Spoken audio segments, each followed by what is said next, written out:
Abu Nawas menangkap harimau berjenggot sesuai titah Baginda. Terkadang, permintaan Baginda Khalifah Harun ar-Rasyid nggak masuk di akal. Parahnya, jika permintaan itu tidak dituruti bisa berabe bagi Abu Nawas. Begitu juga yang terjadi pada hari itu. "Wahai Abu Nawas," seru Khalifah Harun ar-Rasyid, "sekarang juga kamu harus dapat mempersembahkan kepadaku seekor harimau berjenggot. Jika gagal, aku bunuh kau." Bila sudah begitu, Abu Nawas hanya bisa menatap di lantai. Dia menyadari Baginda sedang keluar bencinya kepada dirinya. Dari bentuk mulut dan intonasinya ketika mengucapkan kalimat itu, jelas betapa Sultan sedang kesal dengan Abu Nawas. "Ya Tuanku Syah Alam," jawab Abu Nawas mau tidak mau. "Semua perintah paduka akan hamba laksanakan. Namun untuk yang satu ini hamba mohon waktu 8 hari. Lanjut Abu Nawas meminta kelonggaran. "Baik," kata Baginda setuju. Alkisah, pulanglah Abu Nawas ke rumah. Agaknya ia sudah menangkap gelagat bahwa raja sangat marah kepadanya. Dicarinya akal supaya dapat mencelakakan dirinya. Ini perkara serius, pikir Abu Nawas gelisah. Kali ini aku juga harus berhati-hati. Sesampainya di rumah, dipanggilnya 4 orang tukang kayu dan disuruhnya membuat kandang macan. Hanya dalam waktu 3 hari, kandang itu pun sudah siap. Kepada istrinya, ia berpesan agar menjamu orang yang berjenggot yang datang ke rumah.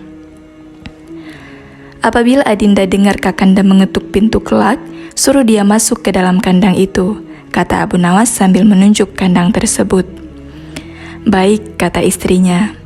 Abu Nawas pun kemudian bergegas pergi ke musala dengan membawa sajadah. "Wahai Abu Nawas, tumben salat di sini?" bertanya imam dan penghulu musala itu. "Sebenarnya saya mau menceritakan hal ini kepada orang lain, tapi kalau tidak kepada Tuan Penghulu, kepada siapa lagi saya mengadu?" jawab Abu Nawas. "Tadi malam saya ribut dengan istri saya. Itu sebabnya saya tidak mau pulang ke rumah," ucap Abu Nawas berdalih. "Pucuk dicinta, ulam pun tiba," pikir penghulu itu. "Kubiarkan Abu Nawas tidur di sini dan aku pergi ke rumah Abu Nawas menemui istrinya. Sudah lama aku menaruh hati kepada perempuan cantik itu." Otak nakal penghulu itu mulai berandai-andai. "Wahai Abu Nawas," kata si penghulu, "bolehkah aku menyelesaikan perselisihan dengan istrimu itu?" "Silahkan," jawab Abu Nawas. "Hamba sangat berterima kasih atas kebaikan hati Tuan," lanjutnya. Maka pergilah penghulu ke rumah Abu Nawas dengan hati berbunga-bunga. Dan dengan wajah berseri-seri diketuknya pintu rumah Abu Nawas. Begitu pintu terbuka, ia langsung mengamit istri Abu Nawas dan diajak duduk bersanding. "Wahai Adinda," katanya, "apa gunanya punya suami jahat dan melarat? Lagi pula Abu Nawas hidupnya tidak karuan. Lebih baik kamu jadi istriku.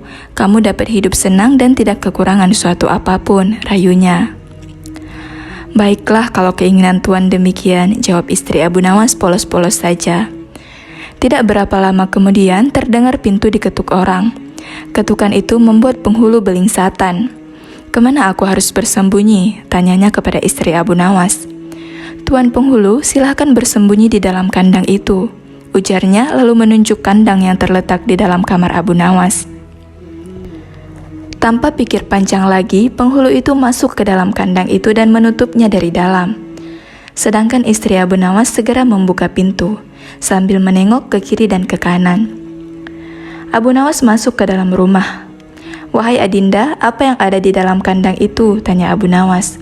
"Tidak ada apa-apa," jawab istrinya. "Apa putih-putih itu?" tanya Abu Nawas. Lalu dilihatnya penghulu itu gemetar karena malu dan ketakutan.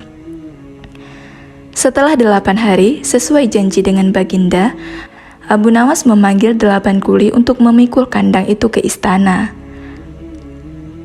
Baghdad menjadi gempar karena orang-orang ingin melihat harimau berjenggot. Seumur hidup, jangankan melihat, mendengar harimau berjenggot pun belum pernah. Kini Abu Nawas malah dapat seekor. Mereka terheran-heran akan kehebatan Abu Nawas. Tetapi begitu dilihat penghulu di dalam kandang, mereka tidak bisa bilang apa-apa selain mengiringi kandang itu sampai ke istana, hingga menjadi arak-arakan yang panjang. Si penghulu malu bukan main. Tidak lama kemudian sampailah iring-iringan itu ke dalam istana. "Wahai Abu Nawas, apa kabar?" tanya Baginda Sultan. "Apa kamu sudah berhasil mendapatkan harimau berjenggot?" "Dengan berkat dan doa tuanku, alhamdulillah hamba berhasil," jawab Abu Nawas enteng. Maka dibawalah kandang itu ke hadapan Baginda. Ketika Baginda hendak melihat harimau tersebut, si penghulu memalingkan mukanya ke arah lain dengan muka merah padam karena malu. Akan tetapi, kemanapun ia menoleh, ke situ pula Baginda memelototkan matanya. Tiba-tiba, Baginda menggeleng-gelengkan kepala dengan takjub. Sebab menurut penglihatan beliau yang ada di dalam kandang itu adalah penghulu musalla. Abu Nawas buru-buru menimpali. "Ya tuanku, itulah harimau berjenggot." Akan tetapi Baginda tidak cepat tanggap. Beliau termenung sesaat. Kenapa penghulu dikatakan harimau berjenggot? Tiba-tiba Baginda bergoyang ke kiri dan ke kanan seperti orang berdoa. "Oh, penghulu." "Ya tuanku Syah Alam," kata Abu Nawas. "Perlukah hamba memberitahukan kenapa hamba dapat menangkap harimau berjenggot ini di rumah hamba sendiri?" "Ya, ya," ujar Baginda sambil menoleh ke kandang itu dengan mata berapi-api. "Ya, aku maklum sudah." Bukan main murka Baginda kepada penghulu itu, sebab ia yang semestinya menegakkan hukum, ia pula yang melanggarnya. Ia telah berkhianat. Baginda segera memerintahkan punggawa mengeluarkan penghulu dari kandang dan diarak keliling pasar setelah sebelumnya dicukur segi empat, agar diketahui oleh seluruh rakyat betapa aibnya orang yang berkhianat.